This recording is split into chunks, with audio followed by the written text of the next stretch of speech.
नमस्कार बच्चों। आज हम कक्षा 8वीं के सामाजिक विज्ञान भाग 1 इतिहास एवं नागरिक शास्त्र का अध्ययन करेंगे। अध्याय 3 अंग्रेजी शासन का भारतीय जनजीवन पर प्रभाव। आपने पिछले पाठ में अंग्रेजों की शासन की स्थापना के बारे में पढ़ा। अब इस पाठ में उनके शासन का भारतीय जनजीवन पर पड़ने वाले प्रभाव के बारे में पढ़ेंगे। सन 1600 ईस्वी से 1797 ईस्वी तक ईस्ट इंडिया कंपनी का उद्देश्य व्यापार करना था। वे भारत से कपड़ा, मसाले आदि खरीदने के लिए अपने देश से सोना, चांदी आदि लेकर आते थे। वे भारतीय सामान को विदेशों में बेचकर काफ़ी मुनाफा कमाते थे, मगर अपने देश का सामान भारतीय बाज़ारों में नहीं बेच पाते थे। इस एक तरफा व्यापार के कारण ईस्ट इंडिया कंपनी की काफ़ी आलोचना होने लगी। कंपनी पर दबाव डाला गया कि वे व्यापार के लिए धन की व्यवस्था भारत से ही करें। प्लासी और बस्तर के युद्धों के बाद बंगाल पर उनका अधिकार हो गया। बंगाल, बिहार एवं उड़ीसा की दीवानी अर्थात भूमि कर वसूल करने का अधिकार भी उन्हें प्राप्त हो गया। इससे उन्हें अपने व्यापार के लिए जरूरी धन भारत से ही मिलने लगा। उन्हें अपने प्रशासनिक खर्चों तथा साम्राज्य विस्तार के लिए जरूरी धन की भी चिंता नहीं रही। उस समय भूमि कर किसी भी शासन के लिए आमदनी का प्रमुख स्रोत था, इसलिए अंग्रेजों ने भी मुख्यतः भूमि कर पर ही अपना नियंत्रण बनाना प्रारंभ किया। अंग्रेजों की कृषि नीति। अंग्रेजों ने शुरुआत में स्थानीय तौर पर प्रचलित कर व्यवस्था को ही चलाए रखा। बाद में उन्होंने कर निर्धारण और संग्रहण की अलग अलग व्यवस्थाएं बनाई। ये भारत के अलग अलग प्रदेशों की सामाजिक व्यवस्था व शासन की ज़रूरतों के अनुसार तैयार की गई थी। ये जमींदारी, रैयतवाड़ी व महलवाड़ी आंदोलन प्रथाएं थी।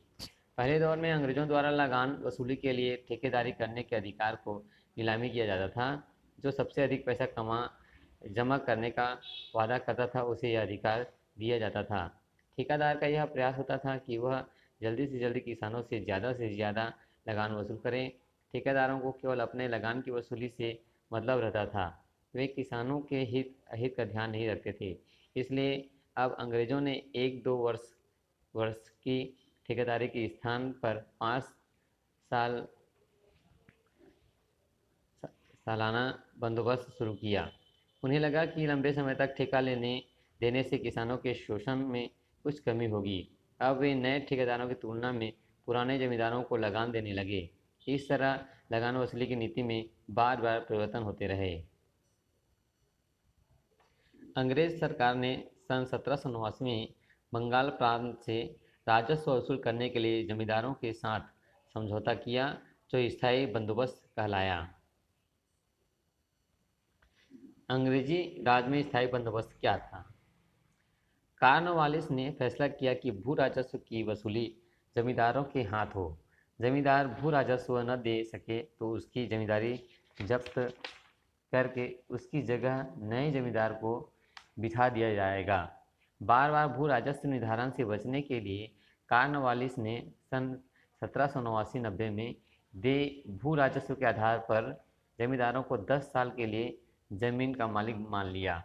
अब वे जमीन की खरीदी बिक्री कर सकते थे एवं लगान न पटाने पर किसानों को जमीन से बेदखल भी कर सकते थे। कंपनी शासन के लिए भू राजस्व आमदनी का प्रमुख स्रोत थी। इस व्यवस्था से कंपनी को आर्थिक स्थायित्व प्राप्त हो गया।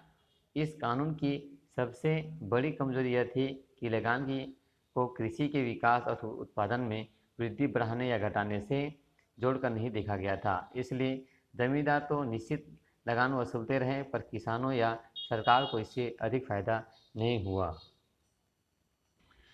ब्रिटिश भू राजस्व व्यवस्था। पहला स्थायी बंदोबस्त, दूसरा रैयतवाड़ी, तीसरा महलवाड़ी और चौथा इजारेदारी। रैयतवाड़ी व्यवस्था। थॉमस मुनरो और रीड की अनुशंसा के आधार पर सन 1820 में मद्रास प्रेसिडेंसी में रैयतवाड़ी व्यवस्था लागू की गई। इस व्यवस्था का मूल आधार लगान का किसान रैयत के साथ सीधे करार करना था। यह तय किया गया कि कृषि उत्पादन में हुए खर्च को निकालकर जो बचेगा उसका 50% भू राजस्व होगा। शुरू के दिनों में फसल और उसके मूल्य के घटने बढ़ने से राजस्व का कोई तालमेल नहीं था। बम्बई और मद्रास प्रेसिडेंसी प्रांत में 30 वर्षों के लिए यह बंदोबस्त लागू किया गया। किसानों के साथ सीधे करार के बावजूद इस व्यवस्था से किसानों का शोषण होता रहा। महालवाड़ी व्यवस्था सन 1833 से 43 ईस्वी बीच अंग्रेज शासकों ने पश्चिमी उत्तर प्रदेश में एक नई व्यवस्था लागू की, जिसमें पूरे गांव, जिसे महल कहते थे, से लगान का बंदोबस्त किया जाता था।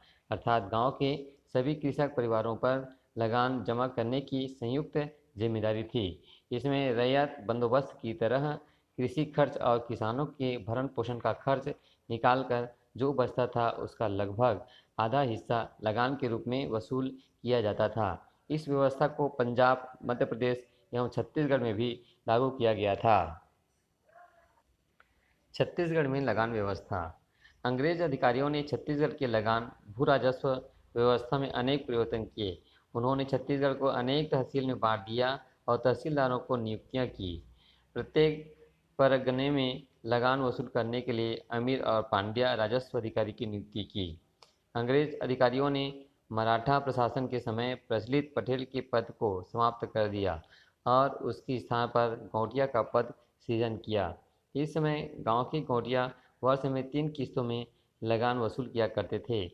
लगान का निर्धारण जमीन के क्षेत्र के आधार पर किया जाता था। गौटिया अपने गांव से लगान वसूल कर सरकारी खजाने में जमा करते थे। दस्तकारी एवं शिल्प पर प्रभाव। कंपनी की प्रशासनिक व्यवस्था ऐसी थी कि भारतीय हस्तकला एवं शिल्पकारी धीरे धीरे नष्ट होने लगी। भारतीय दस्तकारों एवं शिल्पकारों को अपनी वस्तुएं कम दामों पर बेचने के लिए विवश किया गया। उन पर भारी कर भी लगाया गया। इंग्लैंड से आने वाली वस्तुओं को तटकर एवं चुंगी कर से मुक्त रखा गया था। इससे वे सस्ती हो गई। परिणामस्वरूप भारतीय दस्तकारी एवं शिल्प विदेशी वस्तुओं के सामने नहीं टिक सकी। भारतीय कारीगर अपना व्यवसाय छोड़ने लगे और उनकी बस्तियां उजड़ गई। ढाका शहर का वस्त्र उद्योग, जिसके कारण वह भारत का मैनचेस्टर कहलाता था, नष्ट हो गया। मुर्शिदाबाद एवं सूरत के उद्योग भी नष्ट हो गए। कारीगर बेरोजगार हो गए और कृषि पर निर्भर हो गए। फलतः कंपनी शासन के प्रति उनमें असंतोष पनपने लगा। वनों में रहने वाले लोगों पर प्रभाव। अंग्रेजी शासन के दौरान भारत में वनोपजों पर आधारित नई नई मिलों और कारखानों की स्थापना हुई। भारत के जंगलों में पाए जाने वाले मजबूत लकड़ियों को उपयोग रेलों की पटरियां बिछाए जाने के लिए किया जाता था। साथ ही इंग्लैंड की मिलों के लिए भी लकड़ियां भेजी जाती थी। इससे वनों की कटाई में तेजी आ गई। जंगलों में रहने वाले जनजाति व झूम खेती करते थे। उन्हें पेड़ काटने आदि पर रोक लगा दी। इससे उनकी जीवन शैली प्रभावित हुई। वे अंग्रेजी शासन के विरोध में उठ खड़े हुए। अंग्रेजों की नीति के विरोध में भारत के विभिन्न जनजाति क्षेत्रों में कई आंदोलन हुए, जिसमें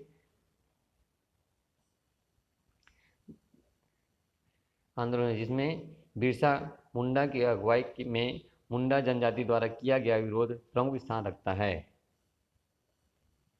बिरसा मुंडा का आंदोलन। बिरसा का आंदोलन जनजाति समाज को सुधारने का आंदोलन था। उन्होंने मुंडाओं से आह्वान किया कि वे शराब पीना छोड़ दें, गांवों को साफ सुथरा रखें और डायन व जादू टोने से विश्वास न करें। यहाँ ध्यान देने वाली बात यह है कि बिरसा ने मिशनरियों और हिंदू जमींदारों का भी लगातार विरोध किया। वह उन्हें बाहर का मानते थे, जो मुंडा जीवन शैली को नष्ट कर रहे थे। अंग्रेजों को बिरसा आंदोलन के राजनीतिक उद्देश्यों में बहुत अधिक परेशानियां थी। यह आंदोलन मिशनरियों, महाजनों, हिंदू भूस्वामियों और सरकार को बाहर निकालकर बिरसा के नेतृत्व में मुंडा राज स्थापित करना चाहता था। यह आंदोलन उन्हीं ताकतों को मुंडाओं की समस्याओं व कष्टों का प्रमुख कारण मानता था। अंग्रेजों की कूटनीतियाँ उनकी परंपरागत भूमि व्यवस्था को नष्ट कर रही थी। हिंदू भूस्वामी और महाजन उनकी जमीन को छीनते जा रहे थे और मिशनरी उनकी परंपरागत कृषि संस्कृति की आलोचना करते थे। जब आंदोलन फैलने लगा तो अंग्रेजों ने कठिन कार्यवाही का फैसला लिया। उन्होंने 1895 में बिरसा को गिरफ्तार किया और दंगे फसाद के आरोप में 2 साल की सजा सुनाई। छत्तीसगढ़ के प्रमुख आदिवासी विद्रोह। इसी समय जब पूरे भारत में जनजातीय आंदोलन आग की तरफ फैली, तब हमारा छत्तीसगढ़ भी इससे अछूता नहीं रहा। छत्तीसगढ़ राज्य में 18वीं शताब्दी के उत्तरार्ध से लेकर 20वीं शताब्दी के पूर्वार्ध तक अनेक जनजाति विद्रोह हुए। ज़्यादातर जनजाति विद्रोह बस्तर क्षेत्र में हुए, जहाँ के जनजाति अपनी अस्मिता की रक्षा के लिए विशेष सतर्क थे। इन विद्रोहों में एक सामान्य विद्रोह यह थी कि ये सभी विद्रोह जनजातियों को अपने निवास क्षेत्र, भूमि व वन में हासिल परंपरागत अधिकारों को छीनने जाने के विरोध में हुआ था। दूसरा, ये विद्रोह जनजाति अस्मिता और संस्कृति के संरक्षण के लिए भी हुए। तीसरा, विद्रोह ने नई शासन व्यवस्था और ब्रिटिश राज द्वारा थोपे गए नियमों व कानूनों का विरोध किया। चौथा, जनजाति मुख्यतः बाह्य जगत व शासन के प्रवेश से अपनी जीवनशैली, संस्कृति एवं निर्वाह व्यवस्था में उत्पन्न हो रहे खलल को दूर करना चाहते थे। छठवां, उल्लेखनीय बात यह थी कि मूलतः जनजातियों के द्वारा प्रारंभिक विद्रोह में छत्तीसगढ़ के गैर आदिवासी भी भागीदार बने। छत्तीसगढ़ के प्रमुख विद्रोहों में हल्बा विद्रोह, भोपालपट्टनम विद्रोह, परलकोट विद्रोह, तारापुर विद्रोह रहे। हल्बा विद्रोह 1774 से 79 के बीच। इस विद्रोह का प्रारंभ 1774 में अजमेर सिंह द्वारा हुआ, जो डोंगर में बस्तर के राजा से मुक्त एक स्वतंत्र राज्य की स्थापना करना चाहते थे। उन्हें हल्बा जनजातियों व सैनिकों का समर्थन प्राप्त था। इसका अत्यंत क्रूरता से दमन किया गया। नरसंहार बहुत व्यापक था। केवल एक हल्बा विद्रोही अपनी जान बचा सका। इस विद्रोह के फलस्वरूप बस्तर मराठों को उस क्षेत्र में प्रवेश का अवसर मिला, जिसका स्थान बाद में ब्रिटिश ने ले लिया। छत्तीसगढ़ में परलकोट विद्रोह 1825 ईस्वी में हुई। इसका नेतृत्व गेंद सिंह ने किया। इसकी शासन व्यवस्था महिपाल देव थे। उद्देश्य अबूझमाड़ियों को शोषण से मुक्ति दिलाना। विशेष था प्रथम से और प्रतीक थी धावड़ा वृक्ष की टहन। दमनकर्ता थे कैप्टन पैवे। परालकोट विद्रोह मराठा और ब्रिटिश सेनाओं के प्रवेश के विरोध में हुआ था। इस विद्रोह का नेतृत्व गेंद सिंह ने किया था। इसे अबूझमाड़ियों का संपूर्ण समर्थन प्राप्त था। विद्रोहियों ने मराठा शासकों द्वारा लगाए गए कर को देने से इनकार कर दिया और बस्तर पर नियंत्रण स्थापित करने की कोशिश की। तारापुर विद्रोह 1842 से 54 तक चला। बाहरी लोगों के प्रवेश से स्थानीय संस्कृति को बचाने के लिए अपने पारंपरिक सामाजिक, आर्थिक, राजनीतिक संस्थाओं को कायम रखने के लिए एवं आंग्ल मराठा शासकों द्वारा लगाए गए करों का विरोध करने के लिए स्थानीय दीवानों द्वारा यह विद्रोह प्रारंभ किया गया। मीडिया विद्रोह 1842 से 1863 तक। इस विद्रोह का मुख्य कारण सरकारी नीतियों द्वारा जनजाति आस्थाओं को चोट पहुंचाना था। नरबलि प्रथा के समर्थन में मडिया जनजाति का यह विद्रोह लगभग 20 वर्षों तक चला। 1857 का विद्रोह 1857 के विद्रोह के दौरान दक्षिण बस्तर में ध्रुव राव ने ब्रिटिश सेना का जमकर मुकाबला किया। ध्रुव राव माड़िया जनजाति के डोरला उपजाति का था। उसे अन्य जनजातियों का पूर्ण समर्थन हासिल था। कोई विद्रोह 1859 से। यह जनजाति विद्रोह कोई जनजातियों द्वारा 1859 में साल वृक्षों के कटाई के विरुद्ध किया गया था। इस समय बस्तर के शासक भैरम देव थे।